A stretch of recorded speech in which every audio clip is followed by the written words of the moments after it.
tal Mickey Mouse. Nascia então na Grande Depressão Americana, né? Grande problemas financeiros no país. O Disney acabava de perder tudo que ele tinha, que era aquele personagem. Nascia então o Mickey Mouse, que revolucionou a empresa.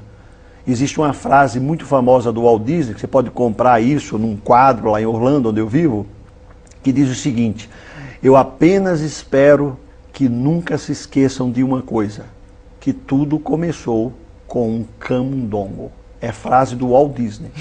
Revolucionou a empresa, e por isso que até hoje, mesmo não trabalhando para a empresa, eu uso, o meu relógio tem o Mickey Mouse, meia tem Mickey Mouse, e camisa tem Mickey Mouse, porque realmente é uma paixão você ter... Tudo começou com camundongo. Com camundongo. E Mickey é um nome relativamente comum, ou pelo menos era, né? Exatamente. Tem pessoas com o nome de Mickey, Ficou né? mais ainda depois do Mickey Mouse, né? E uma história muito engraçada. Eu, nascido no Nordeste, né, para mim não tinha nenhuma diferença entre camundongo e rato. Então passou um ratinho ali, ó o rato, pega o rato. O pequeno até grande. Pois é, mas no inglês, rato é a ratazana, é aquele que vive lá no bueiro, é o rato mesmo, entendeu? O camundongo é o pequenininho bonitinho. Então na Disney, se você falar assim, puxa vida, que ratinho bonitinho, é uma ofensa, porque é um camundongo. Né? Por isso que chama Mickey Mouse, não Mickey Rat.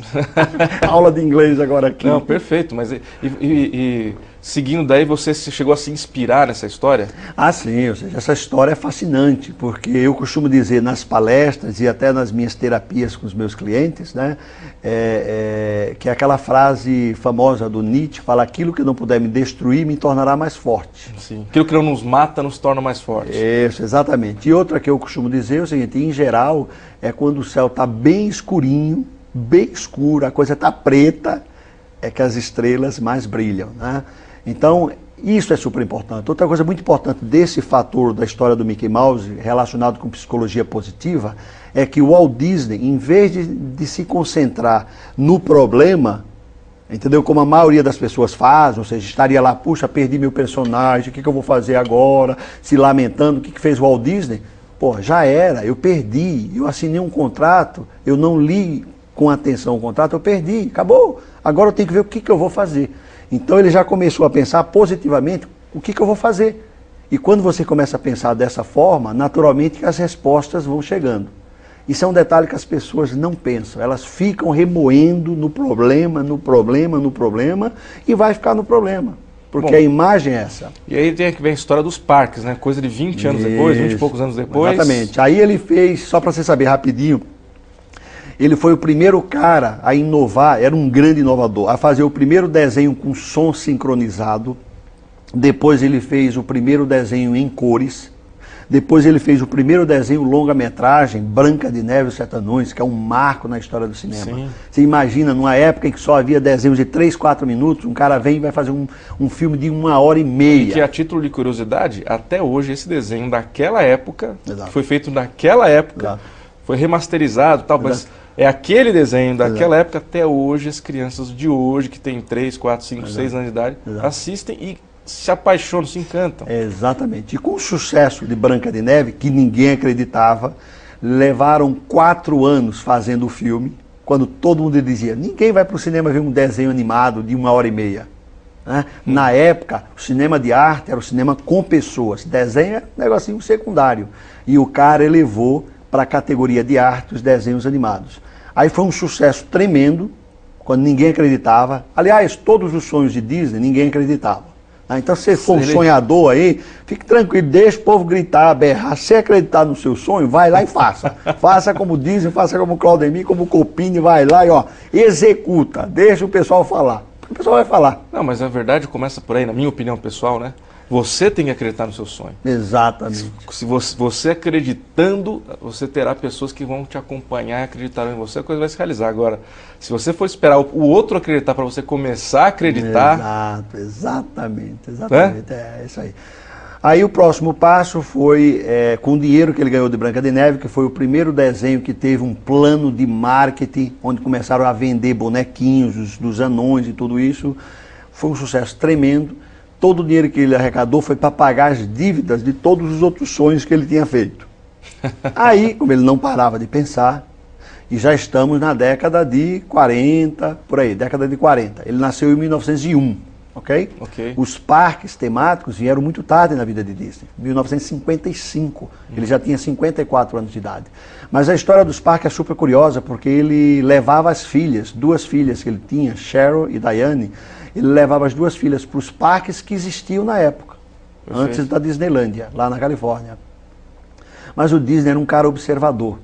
No meus estudos da psicologia positiva e analisando os grandes nomes, gênios, principalmente do entretenimento, eu percebi uma característica. Esses gênios não têm as ideias assim da noite para o dia. Tá andando e uma luzinha aparece, faz um parque temático. Não é assim. Esses caras são observadores, eles observam, eles focam, eles veem o que ninguém vê. E o que o Disney viu? Ele levava as filhas para os parques e ao chegar nos parques da época, os parques eram feitos apenas para crianças. Então ele sentava-se num banco, comendo amendoim, desfrutando, feliz. Porque qual é o pai que não está feliz vendo seus filhos felizes? Então essa era a premissa básica do parque. Fácil para a criança vai estar feliz, os pais vão estar felizes. Mas o Disney sempre pensava além. Então ele observava, sentado num banquinho, olhando para as filhas brincarem, felizes.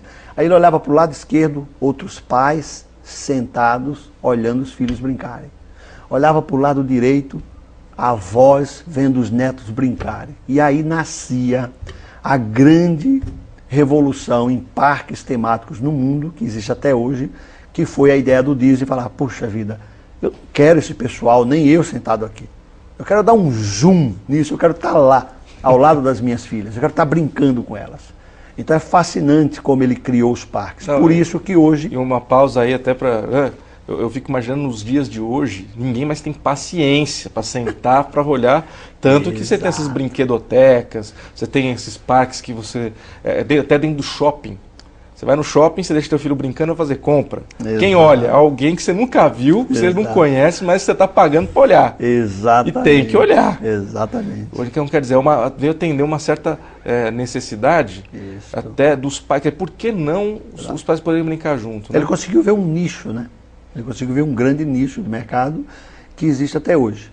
Então, por exemplo, para as pessoas que estão vendo o seu programa hoje, agora tem uma visão, se não conhecia a história, que quando alguém fala para você, eu não vou para a Disney porque é para crianças, é alguém que não sabe a história. O cara criou exatamente porque os parques antes de 1955 eram apenas para crianças. Hoje é para adultos e crianças. E os adultos se divertem mais do que as crianças. Não, hoje tem parque só para adultos. Exatamente. Não é assim? Exatamente.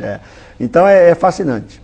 Mas e você se inspirou nessa história toda e resolveu buscar a tal da psicologia positiva porque você encontrou elementos em tudo isso. Exatamente. Encontrei esses elementos da psicologia positiva na vida dele, né, e de outros grandes gênios da indústria de entretenimento, principalmente foi o meu grande foco. Então quer dizer que a psicologia positiva, estou tentando entender isso em termos simples, né? Exato. De uma maneira leiga, mas para que fique de fácil entendimento.